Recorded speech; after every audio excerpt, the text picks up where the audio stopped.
Interview किस चीज़ का है? मतलब कि हुकूमत के बारे में, पीटीआई के बारे में, मरियम आई Nawaz. I'm really not into politics, बिल्कुल भी नहीं। जॉब की वजह से पॉलिटिक्स में घुसने का टाइम नहीं मिलता। मतलब कि फिर भी आजकल तो चर्चे हो रहे हैं ना, मरियम नवाज, बिलावल भुट्टो, पीटीआई के इमरान खान। बिल्कुल भी इंटरेस्टेड नहीं हूँ, मतलब ओके, स्टडी करते हैं। यस, ओके, स्टडी भी करती हूँ और जॉब भी। सिंगल हो? Yes, I am single. Boyfriend वगैरह? No, no, no. Nothing. I don't have time for all these things.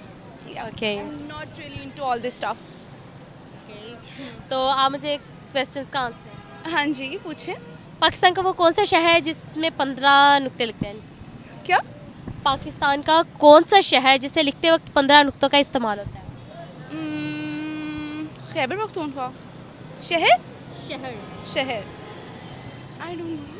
मैं बहुत थकी हुई हूँ इस टाइम। इस टाइम मेरा माइंड कहीं और। You? Okay. Pakpattan. Pakpattan? Okay. Account. Account? Account करें ना। पाकपतन पाकपतन क्या? शरीफ। कितने नुक्ते हुए? पाक। Account. You are a student. I don't really have an energy for this right now. No energy तो मेरी वेस्ट हो गई है सुबह से। ओके, यस, हर काम अपनी जगह टफ है। टफ है। एग्जैक्टली। Thank you.